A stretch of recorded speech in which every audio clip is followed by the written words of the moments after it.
الحمد لله وكفى وسلام على عباده الذين اصطفى اما بعد۔ اسٹیج پر رونق افروز حضرات علماء کرام، مہمانان اعزام اور چمنستانی خادم الاسلام کے شگفتہ پھولوں،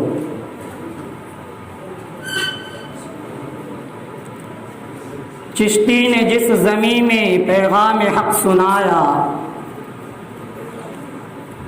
چشتی نے جس زمین میں پیغام حق سنایا، نانک نے جس چمن میں وحدت کا گیت گایا، تاتاریوں نے جس کو اپنا وطن بنایا، جس نے حجازیوں سے دشت عرب چھڑایا، میرا وطن وہی ہے، میرا وطن وہی ہے۔ عزیز طلباء اور سامعین، آپ حضرات کا پروگرام دیکھ کر سن کر دل کو بڑی فرحت اور شادمانی ہوئی۔ آپ حضرات نے اپنا پروگرام از خود مرتب کیا اور اتنے اچھے ڈھنگ اور سلیقے سے پیش کیا ہے کہ تمام سامعین کو جہاں علمی استفادہ ہوا، وہیں آپ کے نرالے انداز اور اچھوتے طریقے کو دیکھ کر انہیں بڑی خوشی ہوئی۔ اپنی صلاحیت کو پروان چڑھانے کا یہ پروگرام بہت سہل اور آسان ذریعہ ہوتا ہے۔ بہرحال اس پر حضرت مفتی صاحب نے اپنے تاثراتی کلمات پیش کر دیے۔ آج کا یہ دن آپ حضرات سن رہے ہیں تسلسل کے ساتھ کہ یوم آزادی کے نام سے منایا جاتا ہے۔ میں آپ کو بتانا چاہتا ہوں، ہندوستان کے باشندے تقریباً 200 سال تک انگریزوں کے ظلم و ستم کا سامنا کرتے رہے۔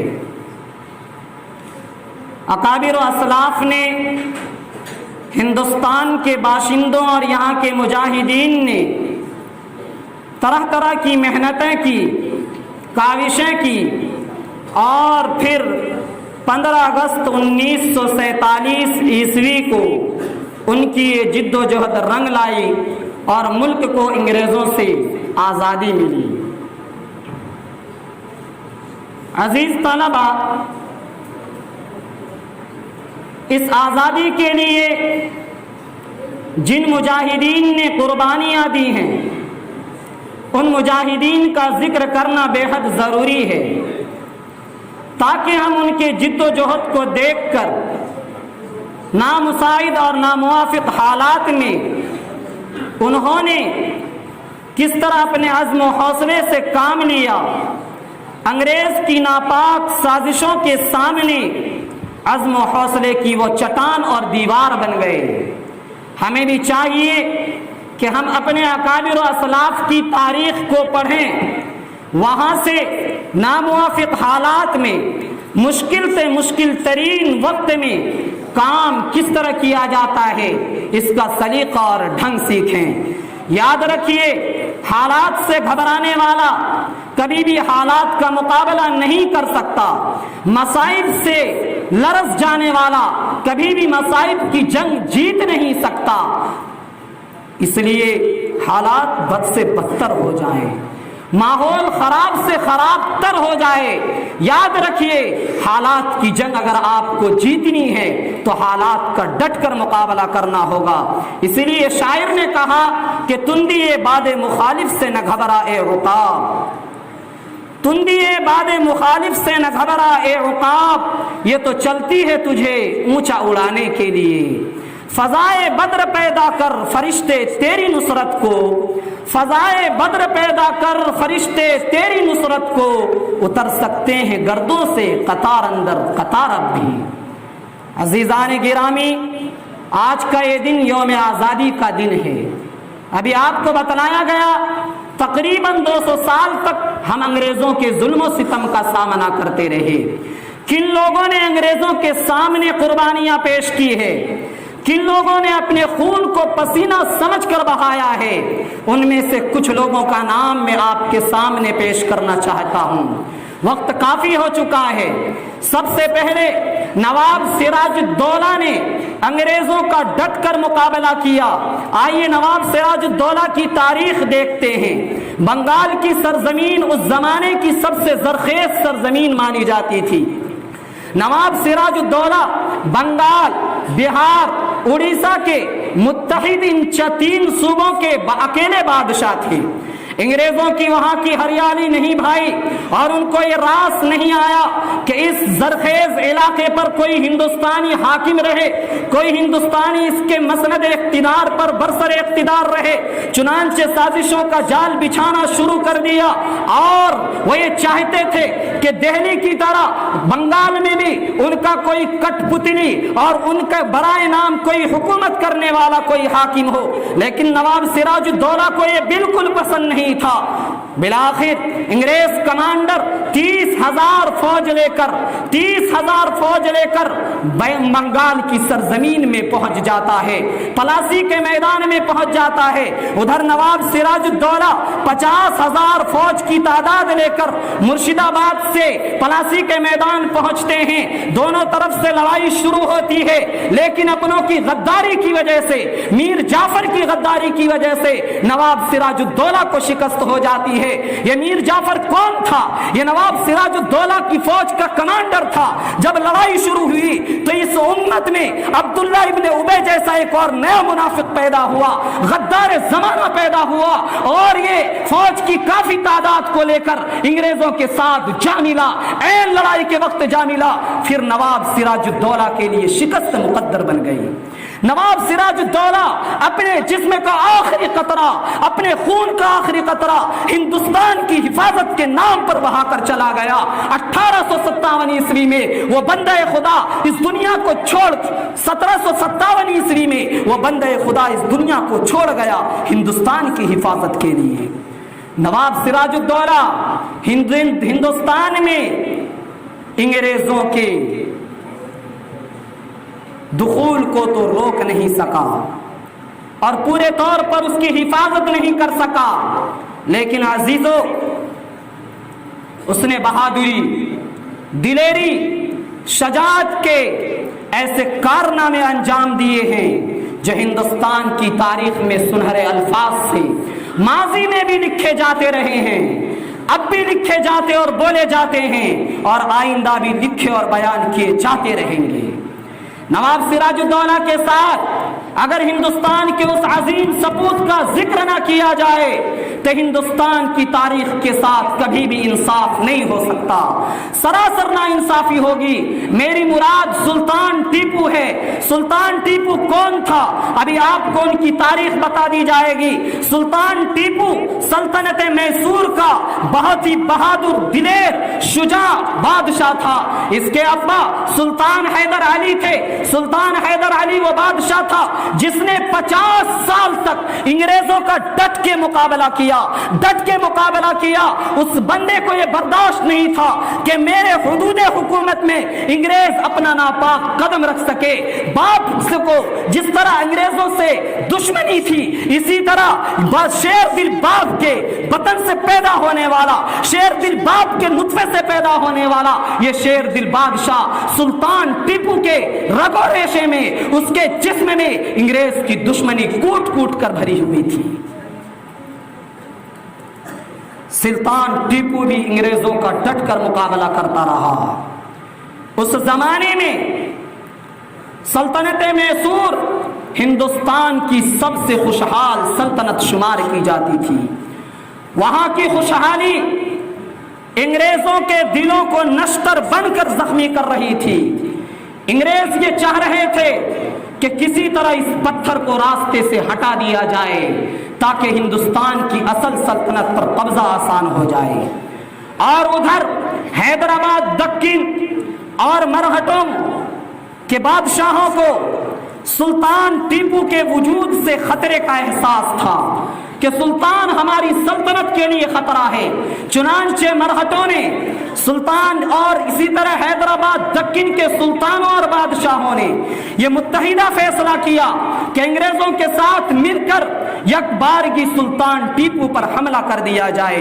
चुनांचे ऐसा ही हुआ, सुल्तान टीपू पर मुत्तहिदा हमला किया गया। सुल्तान टीपू उस मुत्तहिदा हमले की ताब न ला सके, आखिरकार अपनी सल्तनत का निस्फ अंग्रेजों के हवाले करके सुलह करने पर मजबूर हो गए। लेकिन उसके दिल में शेर का एक जिंदा दिल था। वो कभी भी ये पसंद नहीं करता था कि अंग्रेज मेरी हुदूद सल्तनत में नापाक कदम रख दे। उसने अपना आधा इलाका, अपनी आधी सल्तनत अंग्रेज के हवाले कर दी थी, लेकिन उसने उस मकबूजा इलाके को छुड़ाने के लिए कभी भी अंग्रेजों से दिल से सुलह नहीं की। रात दिन तदबीरें करता रहा।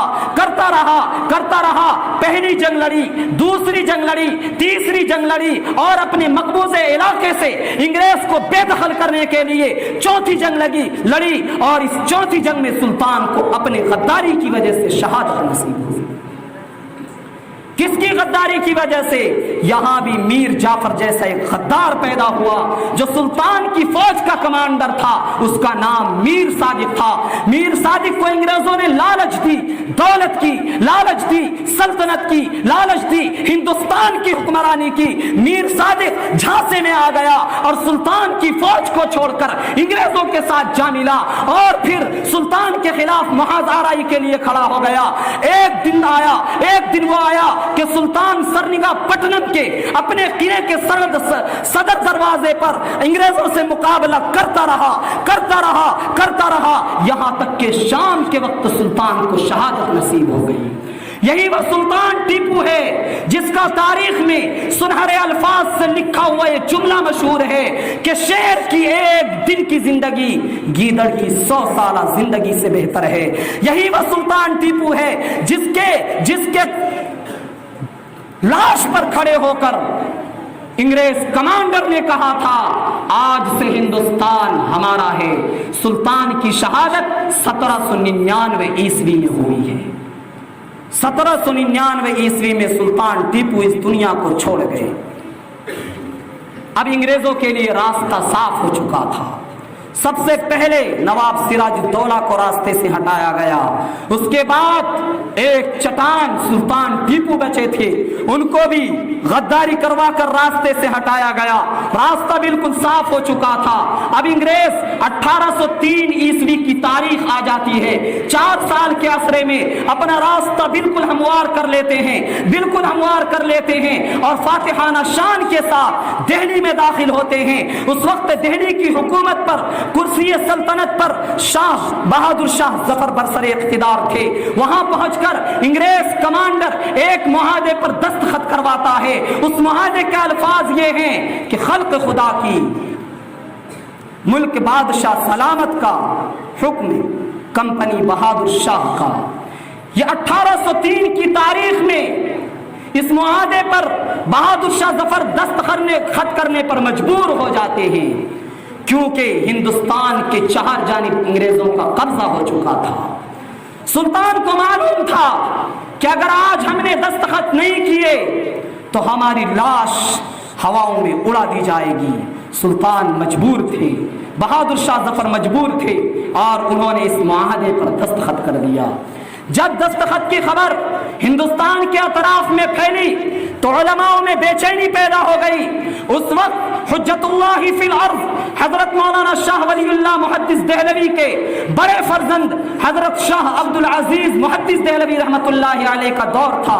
शाह अब्दुल अजीज मुहद्दिस देहलवी रहमतुल्लाह अलैह मैदान में आ जाते हैं और जिहाद का फतवा देते हैं, इस हिंदुस्तान को दारुल हर्ब करार देते हैं। और फिर वो उलमा जो अंग्रेजों की ताकत से मरलूब होकर अपने घरों में जा बैठे थे, शाह साहब ने उनके जिस्मों में जिहाद की रूह फूकी, दोबारा से जिहाद की उमंग पैदा की। उलमाए किराम अपने घरों को छोड़कर मैदान जिहाद में आ गए। शाह साहब ने सिर्फ ज़बानी फतवा नहीं दिया अजीजों, शाह साहब ने फतवा देने के बाद 1808 में एक हिंदू राजा के साथ मैदान जिहाद में शिरकत की।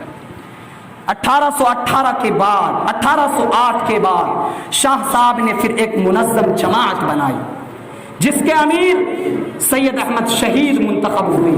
اس جماعت کا کام یہ تھا کہ وہ ہندوستان کے اطراف میں گھوم پھر کر لوگوں میں جہاد کا جذبہ پیدا کرے، تعلیم و تبلیغ کا کام انجام دے، علم و تبلیغ کا کام انجام دے۔ چنانچہ سید احمد شہید اور ان کے رفیق شاہ اسماعیل شہید، مولانا عبدالحی اور سینکڑوں علماء ہندوستان کے اطراف میں گشت کرتے رہے۔ ان کی ایک بڑی لڑائی سکھوں سے ہوئی سرحدی علاقے میں، پھر دوسری لڑائی سکھوں سے ہوئی۔ وہاں سید احمد شہید کے ایک رفیق نے جن کا نام یار محمد خان تھا، یار محمد خان نے سید احمد شہید کے کھانے میں زہر ملا دیا۔ سید احمد شہید زہر والا کھانا کھانے کے بعد اگلے دن جہاد میں شریک ہوئے، اور پھر کیا تھا، زہر کا اثر ابھی جسم پر باقی تھا اور اس جہاد میں شکست ہوئی۔ میدان چھوڑ کر وہ اپنے رفقا کے ساتھ وہاں سے بھاگے، بالا کوٹ میں جا کر پناہ لی، لیکن دشمنوں نے ان کا پیچھا کیا اور بالا کوٹ کے میدان میں جا کر سید احمد شہید اور شاہ اسماعیل شہید کو 1831 میں شہادت نصیب ہو گئی۔ اب 1831 کے بعد بچے کچھ علماء اپنے گھروں میں جا چکے تھے، کہیں کہیں جہاد کی روح باقی تھی، انگریزوں سے کہیں کہیں غیر منظم طور پر لڑائی ہو رہی تھی۔ پھر ایک دور آیا 1857 عیسوی کا۔ 1857 عیسوی کی تاریخ پڑھو، پڑھنے کی ضرورت ہے میرے عزیزوں، پڑھو۔ 1857 عیسوی میں انگریزوں کے خلاف ایک عظیم بغاوت ہوئی۔ میرٹھ سے بغاوت شروع ہوئی۔ انگریز فوج کے کمانڈر کو ہندوستان کے باشندوں نے مل جل کر سب نے انگریز فوج کے کمانڈر کو قتل کر دیا۔ جو بھی انگریز سامنے آتا ان کو قتل کر دیا جاتا۔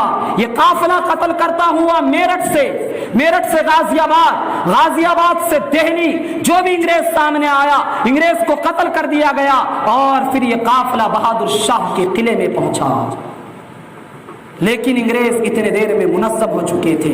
منظم ہو کر انہوں نے اس قافلے کا مقابلہ کیا، اس قافلے کو شکست ہوئی، اور پھر 1857 ہی میں بہادر شاہ کو ہندوستان سے دربدر کر دیا گیا، ہندوستان سے نکال دیا گیا، اور لال قلعے پر یونین جیک لہرا دیا گیا، انگریزی پرچم لہرا دیا گیا۔ اب ان کی حکومت ہندوستان پر پورے طور پر وہ ہندوستان کی حکومت پر قابض ہو چکے تھے۔ علماء کی نیندیں حرام ہو گئی۔ 1857 عیسوی میں چونکہ انگریزوں کا بے دردی سے قتل کیا گیا تھا، اس لیے انگریزوں نے مسلمانوں سے پورے طور پر بدلہ لیا۔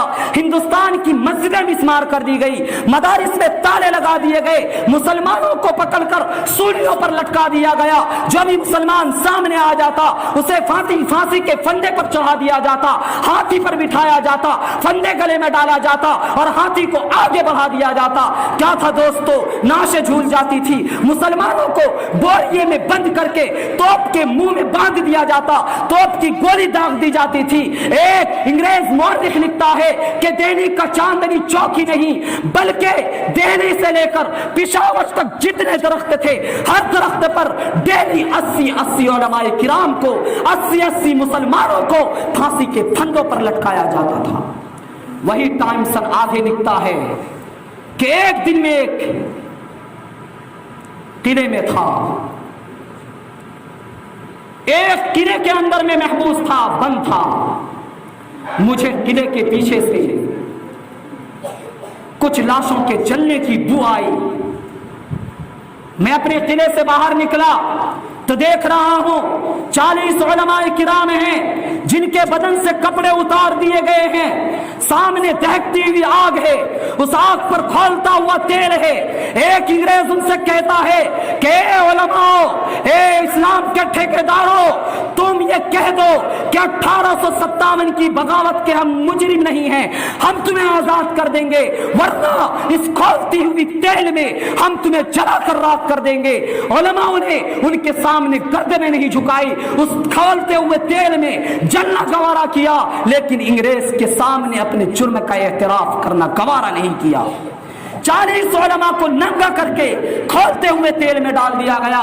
वो लिखता है कि देखते ही देखते फिर और 40 उलमा को लाया गया और उनके बदन से कपड़े उतारे गए और उनको भी खोलते हुए तेल में डाल दिया गया। उन 80 उलमा में कोई भी ऐसा नहीं था जो इस बात का इकरार कर लेता हो कि हाँ 1857 की बगावत के हम मुजरिम हैं। जान प्यारी नहीं थी, हिंदुस्तान की आजादी प्यारी थी।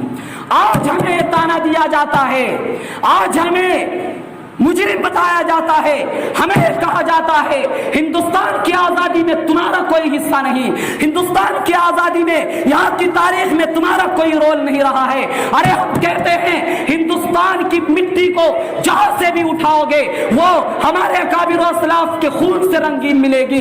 हिंदुस्तान का पत्ता पत्ता, बूटा बूटा, हिंदुस्तान का गोशा गोशा हमारे अकाबिर व असलाफ के खून की शहादत देता है। पत्ता पत्ता, बूटा बूटा हाल हमारा जाने हैं, जाने न जाने गुल ही न जाने बाग तो सारा जाने है। अजीजों, परेशानी ये है कि आज कुछ लोग हिंदुस्तान में नफरत का माहौल पैदा करना चाहते हैं।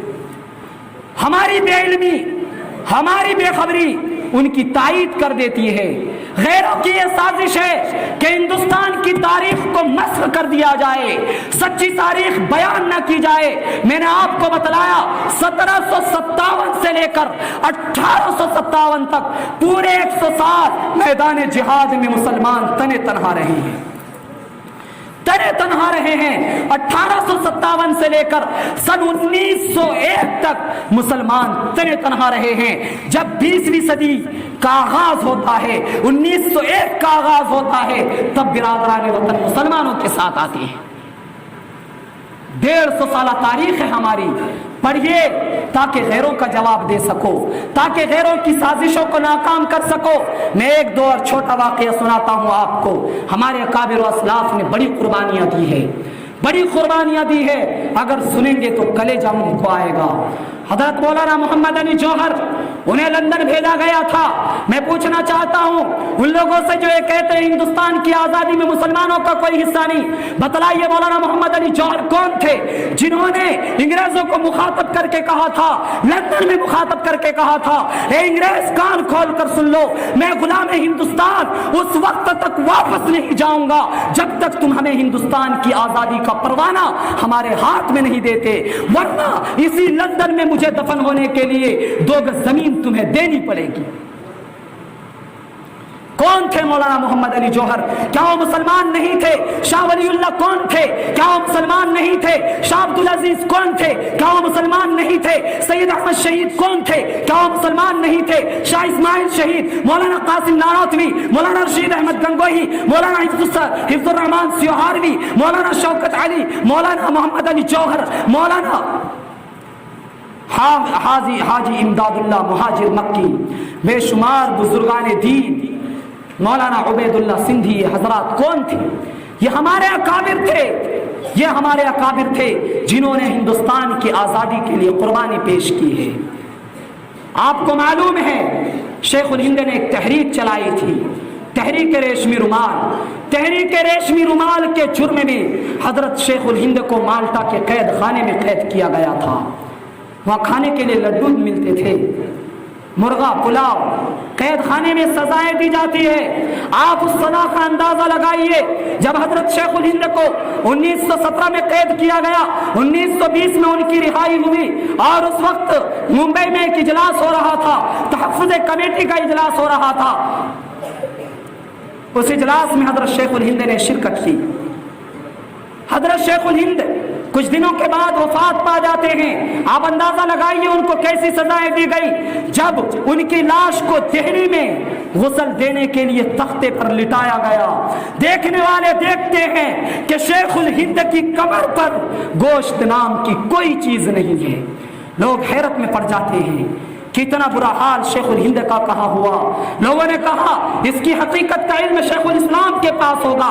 शेखुल इस्लाम को बुलाया जाता है, पूछा जाता है कि शेखुल हिंद की यह हालत कैसे बन गई। शेखुल इस्लाम की आंखों में आंसू जारी हो जाते हैं, दाढ़ी तर हो जाती है। शेखुल इस्लाम कहते हैं ए लोगों माल्टा के कैद खाने में इंग्रेज लोहा गर्म करके हजरत शेखुल हिंद की कमर को दागा करता था और कहा करता था ये कह दो तुर्की खिलाफत जायज नहीं, तुर्की खिलाफत जायज नहीं, हम तुर्की खिलाफत के साथ नहीं। लेकिन शेखुल हिंद कभी भी इसका इकरार नहीं करते थे। इसलिए शेखुल हिंद की कमर की ये हालत बन गई है। अजीजों, हमने बड़ी कुर्बानियां पेश की है। 1920 में जो इजलास हुआ उस इजलास में शेखुल इस्लाम का बयान हुआ था। मैं उनका 2 जुमला आपको सुनाकर अपनी बात खत्म करता हूँ। शेखुल इस्लाम ने उस इजलास में तर्के मुआलात का फतवा दिया था।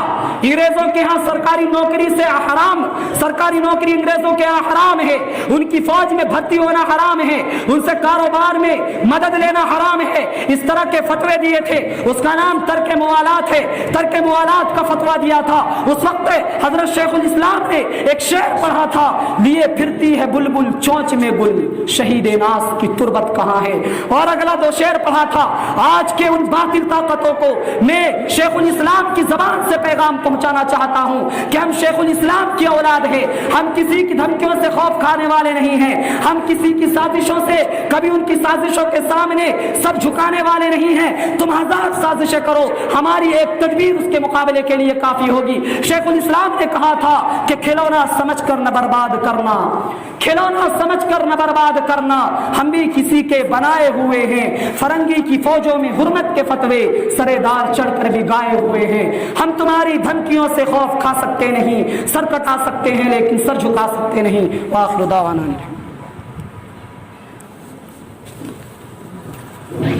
माशाअल्लाह।